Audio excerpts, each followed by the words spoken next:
It's a Valentine's Day right around the time when I'm filming this video, and ironically we will talk about the importance of owning your alone time.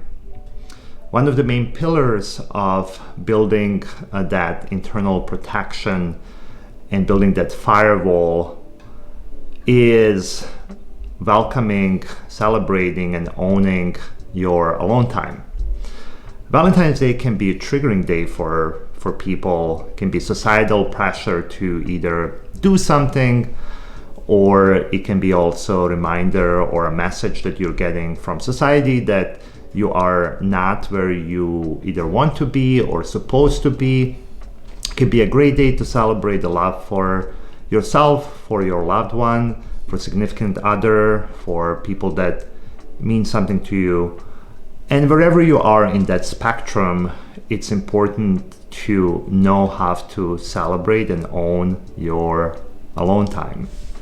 I lived in New York City for many years, for about 12 or 13 years, and for big stretches of time, I was either dating someone in a relationship, or in between on a dating platform, looking for a next relationship.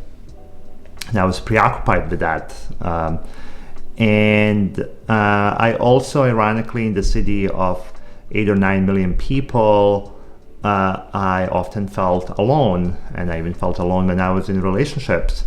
And I was not owning my alone time, and only recently in the past few years, and ironically when moving north of the city in the area where there aren't that many people and aren't that many options, I have learned and embraced how to own my alone time. And that's been a really rewarding experience. It has gotten me to the places where I am today, including doing something like this and doing coaching.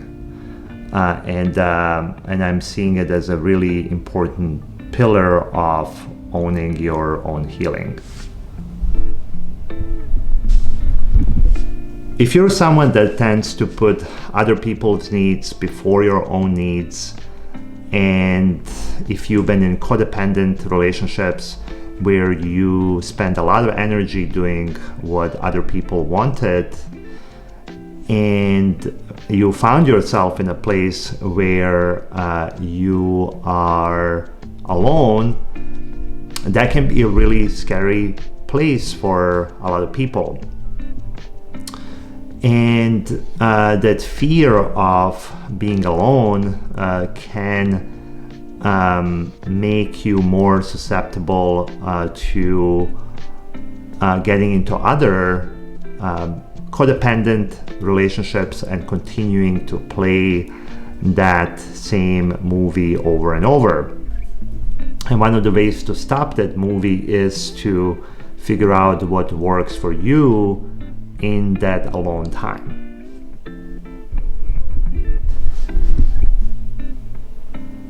So this morning I was working on a homework for grad school, and by the way, I'm in a grad school as well. And I saw this message that kind of moved me, and the message is, what got you here won't get you there. A lot what we talk about in coaching is finding the way to get to some other place that you're not in right now, but understanding the things that have gotten you to the place where you are right now are not the things that will get you to the place where you want to be. So if being in a codependent relationships, one after another, have gotten you to the place where you are stuck, then getting into another codependent relationship will not get you to the place where you want to be, unless that is a place where you want to be. So when thinking about being alone, you can see it as in two different ways. You can see it as something that's bad, or you can see it as something that's a gift. If you see it as something that's bad, it will look bad, and you most likely will do something to help yourself so that you don't feel bad, and that will get you probably stuck and in that same place again.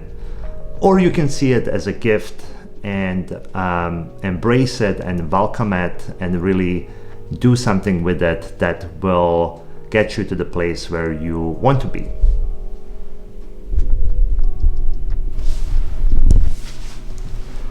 I get asked pretty often, or I hear it as one of the first reactions when people hear that I live north of the city, and also by myself. I get asked, do you feel alone there? How's the social life there? And also for people that are looking to move here and are afraid of how isolated they may be. And I typically ask back, how alone do you feel in the city? And are you in the place where you want to be in the city? A lot of people that are looking to move here are typically looking for a peace. And owning your alone time also means owning your peace. And that turns into then being more reluctant to invite someone in that's going to ruin your peace. And that's why that's so important in defining your own healing, defining that internal firewall for yourself as you are meeting new people. Because if you do own your peace, you will be less likely to ruin it.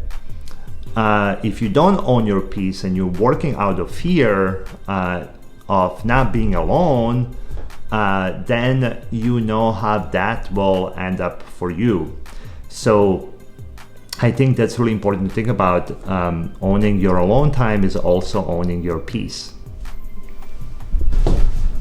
Think about what owning your peace and owning your time and celebrating it, what can this be for you? Could it be discovering a passion? Could it be getting in touch with parts of yourself that you've ignored? Could it be discovering things like, solo traveling? I did that a couple of years ago and last year and loved it and learned so much from it. What else could it be for you? There's so many things. And I will leave you with that. If you watch this far, I'd really appreciate if you could hit like, share, subscribe, suggest the content, and we'll leave you with this message of finding that love for yourself that will indeed be the love that you can offer to the world. And that's it. I will see you soon.